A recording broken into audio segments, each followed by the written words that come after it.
Iran has been fighting this war with one goal above everything else: not to win on the battlefield, not to destroy the American fleet, just to make the cost of staying in the Gulf high enough that Washington eventually decides the prize is not worth the price. And the highest value card in that strategy, the one Iran has been trying to play since the first bomb fell on February 28th, is a captured or dead American in Iranian-controlled water, a face on a hostage video, a body to bargain over. Proof on Iranian state television that the superpower bleeds. On the night of June 8, 2026, Iran finally got its shot. An American Apache went into the water. 2 U.S. Army soldiers were floating in the Gulf of Oman, inside the most dangerous shipping lane on Earth, in a waterway crawling with Iranian drones, mines, and fast attack boats.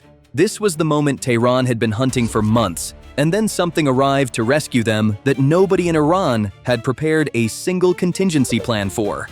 By the end of this video, you will understand why the night Iran shot down an American helicopter may be the night Iran quietly lost its most powerful weapon in this entire war, without firing a single extra shot. So make sure to watch till end. It was Monday night, June 8, 2026. A U.S. Army AH-64 Apache attack helicopter was flying patrol near the Strait of Hormuz off the coast of Oman. The Apache is not a scout aircraft, and it is not a transport. In this war, it has been used to hunt Iranian fast attack boats across the Gulf, to chase down one-way attack drones before they reach their targets, to project American firepower into the exact waters Iran has been trying to close for months.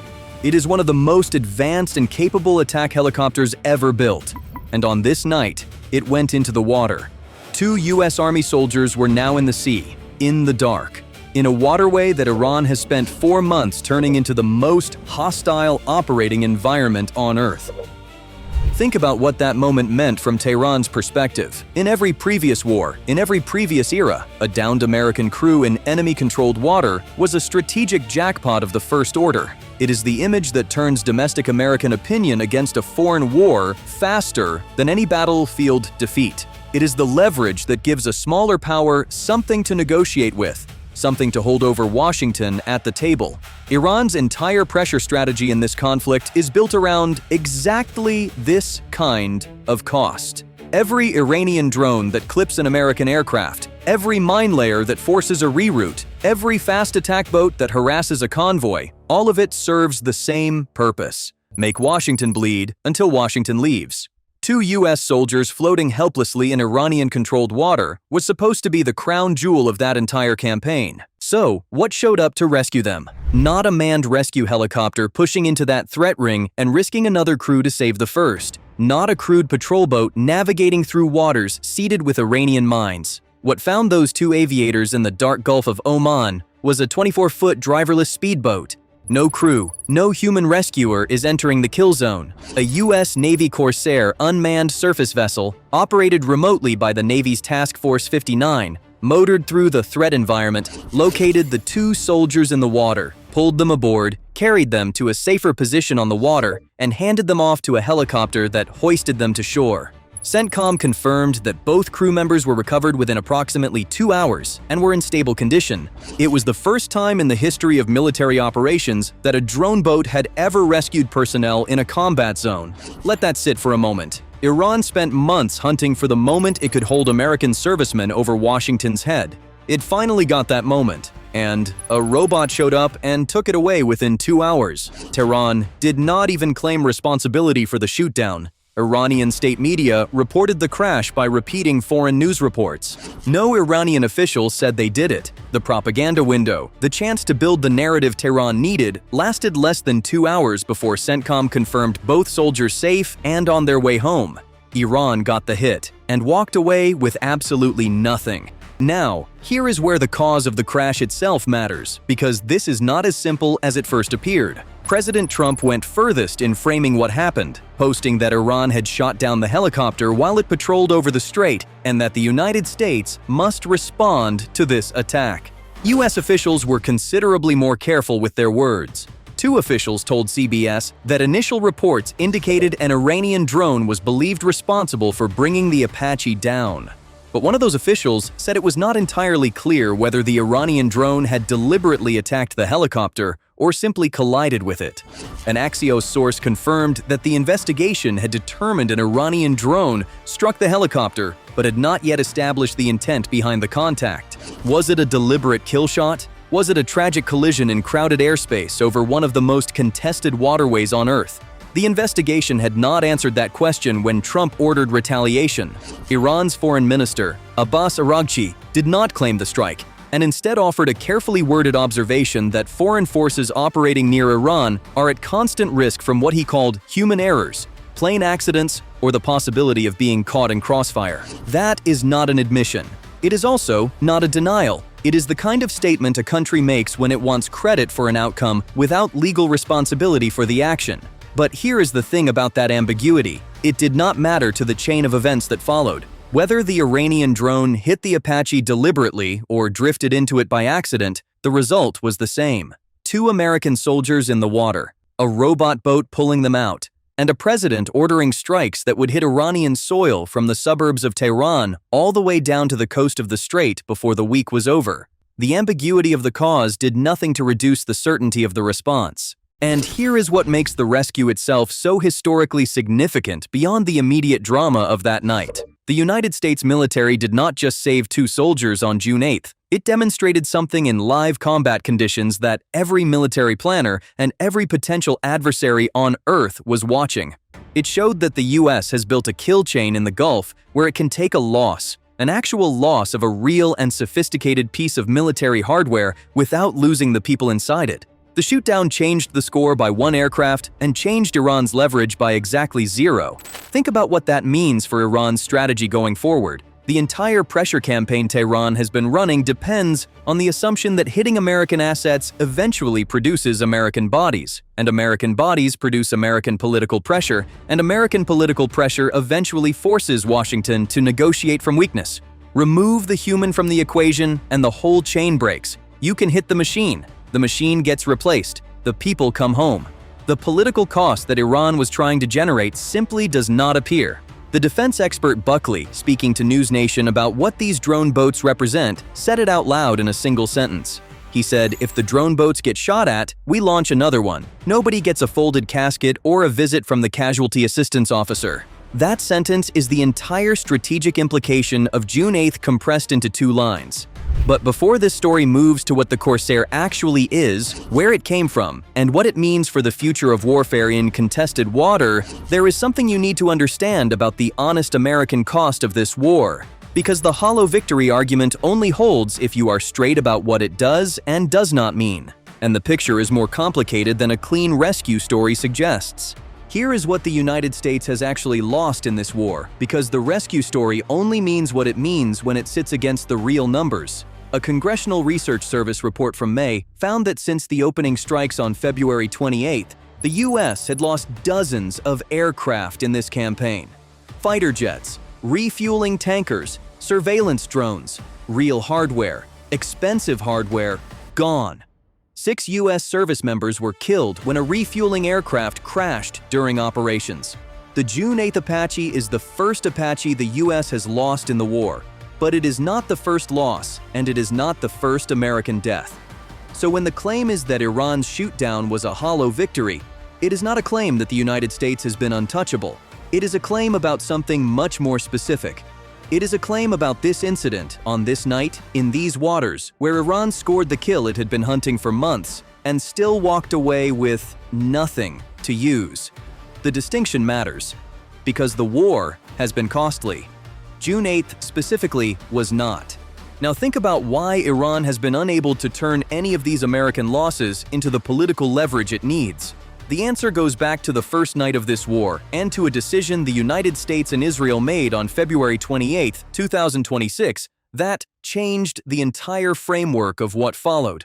On that night, American and Israeli strikes killed Iranian Supreme Leader Ali Khamenei and a number of Iran's top military and political leaders in the opening wave. Iran responded by closing the Strait of Hormuz and launching attacks on U.S. bases across the region. The war that followed has been, from Tehran's perspective, a fight for survival wrapped inside a fight for leverage. Iran cannot match American firepower. It has never been able to match American firepower. What it can do is make the American presence in the Gulf expensive enough, politically and militarily, that Washington eventually decides the cost of staying outweighs the benefit of the strait. That is Iran's entire war. Not victory, not dominance, attrition, outlast the bombing. Keep hitting until the American public and American allies lose their appetite for the fight. And the single most powerful tool in an attrition strategy against the United States is not a missile. It is not a mine. It is a captive American serviceman. Because American military culture, American political culture, and American media culture all respond to that image in a way that no amount of destroyed hardware can replicate. You can lose 100 drones and it barely moves the news cycle. You lose one American pilot on Iranian television and the entire political calculus of the war shifts overnight. Iran has watched the United States respond to hostage situations for decades. It knows exactly what that card is worth. It has been trying to play it since February. On June 8th, it had the hand dealt, and a robot took the card away. Iranian-linked channels scrambled to build something from the Apache going down. They had almost nothing to work with. No crew in Iranian custody, no wreckage on Iranian soil displaying American markings. Tehran did not claim the strike. State media repeated foreign reporting and went quiet. The propaganda window that should have been worth months of political pressure lasted less than 2 hours and ended with a CENTCOM press release confirming both soldiers were safe and recovered. Iran got the kill and won nothing. But here is where the story becomes genuinely new. Because the thing that denied Iran its prize was not an act of heroism by a rescue crew braving the kill zone. It was not a daring low-level helicopter insertion into mined and drone-patrolled water. It was a 24-foot autonomous boat that had been sitting in the Gulf for approximately 10 weeks, built by a company that did not exist 4 years ago, operating under a Navy unit that most people outside the defense community had never heard of. And to understand what that boat is and why it represents something far larger than one rescue in one night, you need to understand the gap it was built to fill. The Corsair is a product of a very specific American problem in contested water, in a waterway like the Strait of Hormuz, where Iran has spent years seeding mines, positioning fast attack boats, and building drone networks designed to make every approach lethal. Sending a manned rescue helicopter or a crewed patrol boat into a threat ring to recover downed personnel means potentially losing additional crew in the process of saving the first. The traditional calculus of combat search and rescue in high-threat environments is brutal. You send a rescue force, and you accept that the rescue force might need rescuing too. The Corsair was built to break that calculus entirely. It is 24 feet long, which puts it roughly in the size range of a large recreational speedboat. It tops 35 knots. It carries no crew. It uses 360-degree day and night sensing to locate and track objects on the water surface, which is the same capability that allowed it to find 2 heads bobbing in dark water in the Gulf of Oman on a Monday night. It was built by Saronic Technologies, an Austin company founded in 2022 by a former Navy SEAL named Dino Mavroukas. The U.S. Navy signed a $392 million contract with Saronic in December 2024 to produce Corsairs at scale. After a funding round in March 2026, Saronic was valued at $9.25 billion. Let that number land. A company founded in 2022, 4 years old, is now valued at nearly $10 billion. Not because it built a bigger warship or a faster fighter jet, because it figured out how to make a small, cheap, autonomous boat that the Navy can throw into the most dangerous water on Earth and replace if it gets destroyed. That expendability is not a limitation of the Corsair. It is the entire point. The US Navy describes Saronic's approach as affordable mass. The idea is not to build one expensive vessel and protect it. The idea is to build enough of them that losing one means launching another, and the human cost of that loss is zero. Defense expert Buckley framed the doctrine in one sentence. If the drone boats get shot at, nobody gets a folded casket or a visit from the casualty assistance officer. They do not get seasick. They do not make mistakes in the fog of war. They do not need food, sleep, or a medevac when something goes wrong. The unit operating the Corsair on June 8th was Task Force 59, the U.S. Navy's hub for unmanned systems and artificial intelligence in the 5th Fleet, based in Bahrain. Task Force 59 was established in 2021 specifically to test and field these technologies in the Gulf's contested waters. The theory was straightforward. The Strait of Hormuz and the surrounding Gulf are the most dangerous, most consequential, and most drone-saturated waterway in the world right now. If you're going to figure out how unmanned vessels and AI-assisted platforms operate in real-world combat conditions, this is where you do it. Not in a simulation, not in a Pacific exercise. Here, against this threat. In these waters.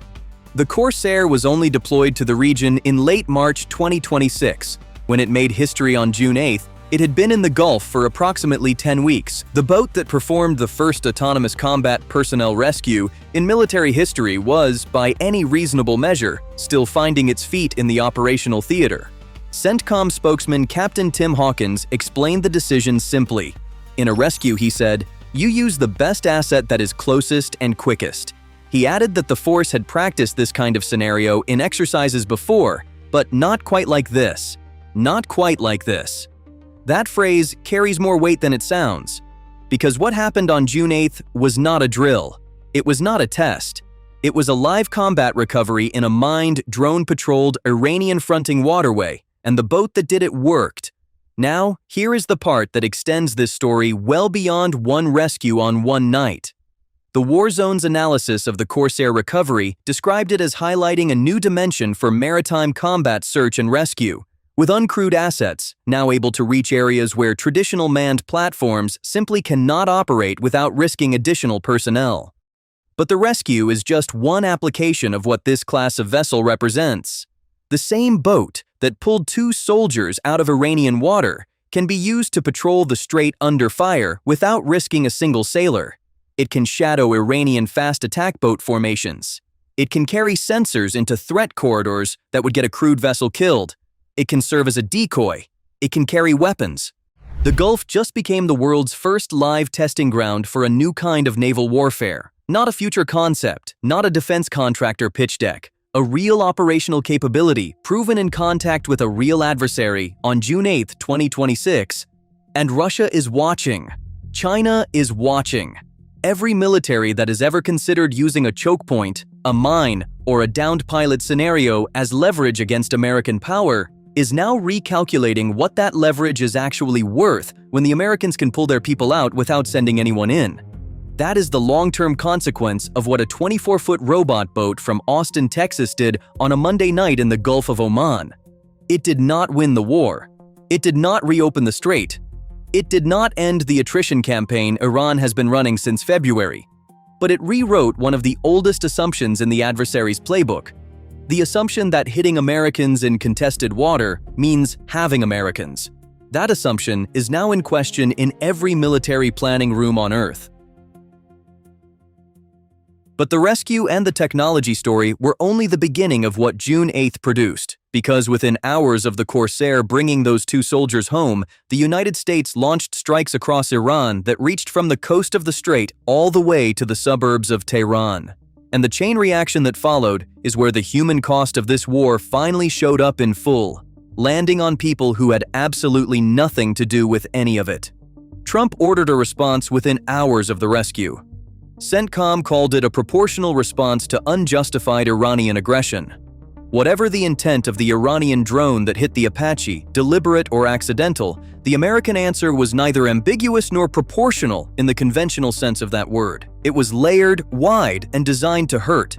The strikes came in 2 waves. The first wave targeted Iran's military architecture along the southern coast, the infrastructure that gives Tehran its ability to threaten shipping in the strait. Sites near Sirak, Bandar Abbas, Keshm Island, Jask, and Karg Island were hit. That last target carries particular weight. Karg Island is Iran's main oil export terminal, the facility through which roughly 90% of Iran's oil exports flow into the global market. Hitting Karg is not a message about military capability. It is a message about economic survival. Then the second wave went north. Explosions were reported across a wide arc around Tehran, in the areas of Abyek, Karchak, Nazarabad, Karaj, and further out in Shiraz and Eshtahard. Iran's Revolutionary Guard confirmed the hits included a manufacturing complex, a military barracks, and a guard base near the capital. Marine Corps, Air Force, and Navy assets all fired precision-guided munitions across both waves. The strikes did not stay near the waterway. They reached into the Iranian heartland. Think about what that geography means. the United States launched strikes from the Strait of Hormuz to the suburbs of Tehran in response to the downing of a single helicopter whose cause was still under investigation. That is not a proportional response in any traditional military sense. That is a message delivered in the language of precision munitions across the entire depth of Iranian territory. The message being, there is nowhere inside Iran's borders that is outside American reach, and the cost of every Iranian action will be calculated not just at the point of contact, but across the whole board. Iran heard the message and answered it. Iran's Revolutionary Guard claimed strikes on a U.S. base in Jordan and 21 other targets across the Gulf region. Jordan said it shot down 5 incoming missiles. Bahrain and Kuwait both reported intercepting incoming fire. Within 24 hours of a single helicopter going into the water, the exchange had spread across multiple sovereign nations simultaneously. Missiles in Jordanian airspace, intercepts over Bahrain. The Gulf states that host American forces were now absorbing Iranian fire because an Apache went down off the coast of Oman the night before. This is how quickly the Strait of Hormuz can pull the entire region into the same moment. One aircraft, one rescue, one retaliation order, and suddenly the sky above 3 different countries is full of missiles and interceptors. But then the cost landed on people who had no part in any of it. And that is where this story stops being about military exchanges and becomes something harder to look at. U.S. forces struck the Palau-flagged tanker MT Setabello in the strait. The ship was carrying 28 crew members, 24 of them Indian nationals, along with Pakistani, Ukrainian, and Russian sailors. CENTCOM said the crew was warned before the strike. 3 Indian sailors were killed or went missing. 21 were rescued. India's foreign ministry filed a formal protest at the United Nations. Sit with that for a moment. The United States launched this entire campaign under the banner of protecting freedom of navigation in the world's most critical shipping lane. The operation is justified as keeping the strait open for global commerce. And in the same week that a robot boat performed a history-making rescue of 2 American soldiers, American munitions killed foreign sailors on one of the commercial vessels the operation was supposedly designed to protect. The irony is not subtle, it is not secondary, it is the defining contradiction of what the Hormuz campaign looks like from outside Washington. Iran also said a separate U.S. strike cut the water supply to thousands of civilians in the town of Sarik after hitting water reservoirs in the area. Civilian infrastructure, drinking water. In a town on the Iranian coast that most people watching this story from outside the region have never heard of, the precision-guided munitions that were described as targeted and proportional had in the same campaign cut the water to a civilian population center. These details do not cancel the strategic picture. They are part of it, and ignoring them would be the same kind of selective storytelling that makes audiences distrust the sources reporting the bigger story. Then came the moment that captures the full absurdity of where this war had arrived by June 10th. A Qatari delegation arrived in Tehran on June 10th to broker a peace deal. Diplomats negotiating a ceasefire. In the capital of the country, the United States was still actively striking. Bombs falling on Iranian soil. Peace envoys landing at the airport in the same city. Both things are happening at exactly the same time, on the same day, in the same geopolitical moment. If you were designing a single image to capture the complete breakdown of coherent strategy on both sides, this would be it. Washington is hitting Iran hard enough to bring a peace delegation to the table, while simultaneously hitting Iran hard enough to make Tehran unwilling to sign anything. Tehran is receiving peace envoys while firing back at Gulf states and refusing to concede on the strait. Both sides are negotiating and fighting simultaneously, and neither side is winning either conversation. Meanwhile, the global economy was absorbing the consequences of a dispute that 2 governments could not resolve. Iran declared the Strait of Hormuz closed to all marine traffic. CENTCOM insisted the waterway remained open. Somewhere between those 2 claims is the reality that roughly 20% of the world's oil passes through that narrow stretch of water every single day. Brent crude was trading above $93 per barrel, already up more than 25% since the war began in February. Goldman Sachs warned that Brent could average above $100 for the year if the strait stays mostly closed for another month. Prices had already briefly broken $100 earlier in the conflict. Every escalation adds another dollar to the barrel. Every barrel adds another fraction to the inflation number that consumers in countries that had nothing to do with this conflict are paying at the pump, at the grocery store, in the cost of shipping the goods that run the global economy. The Strait of Hormuz is narrow enough to swim across in a strong current, and the argument happening inside it is costing people from Jakarta to Johannesburg to Manchester money they never agreed to spend on someone else's war. That is what a choke point does when it closes. It does not just hurt the people fighting over it, it taxes everyone who depends on what flows through it. Now for the verdict. Because after everything you have just seen, the question that matters is not whether June 8th was a good night or a bad night for either side. The question is whether any of this is actually working.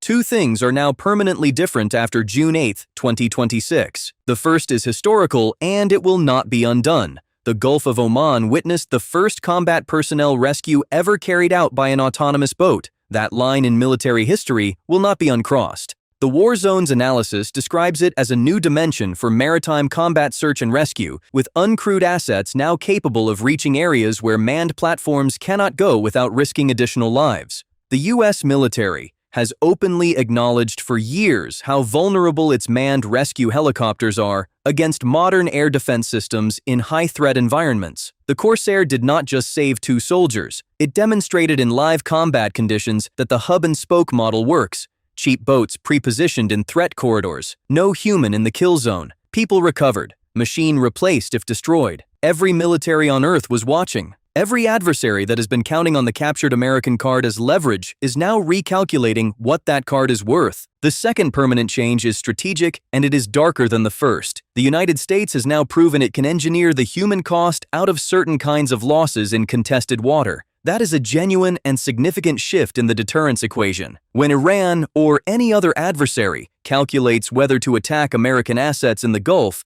it now has to account for the possibility that the attack produces no American casualties and therefore no political pressure, and therefore no leverage. The cost-benefit arithmetic of hitting Americans changes when the cost of hitting Americans is just hardware. But here is where the honest verdict has to confront what the rescue did not fix. Iran still shot down a real American helicopter. The Apache is gone. Real aircraft, real cost, real military loss. Iran still holds mobile missile and drone launchers that have been hitting Gulf states throughout this conflict. The U.S. has lost dozens of aircraft and real American lives since February. The Corsair saved 2 people on June 8th. It did not undo the losses that came before it, and it will not prevent the losses that come after. The rescue was historic. The war continues regardless. The strait is still disputed. Oil is still above $93 and climbing. Iran's core strategy, outlasting the bombing until the political cost becomes unbearable for Washington, is still intact and still running. A drone boat that costs a fraction of an Apache rescued 2 soldiers.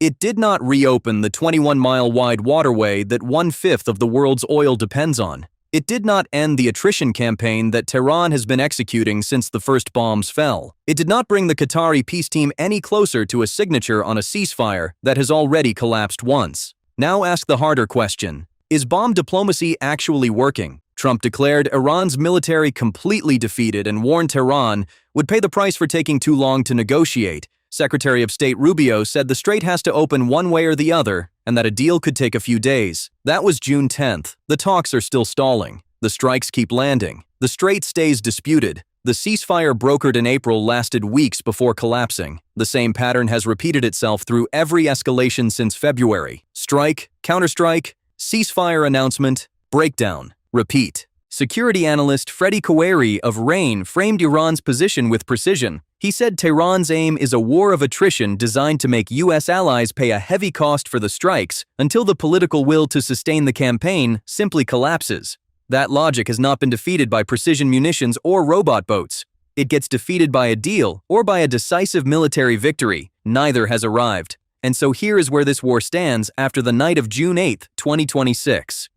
The United States proved it can take a hit in the world's most dangerous waterway and bring its people home without a single human rescuer entering the kill zone. That is real. That is historic. That changes something about the deterrence equation that cannot be unchanged. Iran proved it can score a kill against a sophisticated American aircraft in the waterway it has been trying to close for 4 months and still extract nothing useful from the moment. No prisoner, no propaganda, no leverage. A robot erased the prize within 2 hours, but the strait is still contested. The oil is still climbing. 3 Indian sailors are dead on a ship the operation was supposed to protect. A Qatari peace team is in Tehran negotiating while bombs fall, and both sides are locked into a cycle that has already broken one ceasefire and shows no clear sign of producing a second one that holds. The United States has learned to pull its own people out of Iran's reach. It has not yet learned how to pull itself out of the war. So here is the question we want to leave you with.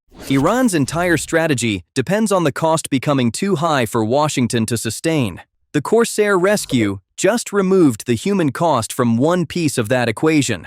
But the economic cost, the oil above $93, the shipping lanes in chaos, the dead sailors, the civilian water cut off in Sirikh, that cost is still very much alive and still rising. The bombs keep falling, the talks keep stalling, and somewhere in Tehran, a Qatari delegation is sitting across the table from people who are watching their country get struck and still will not sign. Do you think the military pressure eventually forces Iran to accept a deal? Or does the pattern of the last 4 months tell you something different about where this ends? Tell us what you think in the comments below. This is The Frontline Show. Thanks for watching.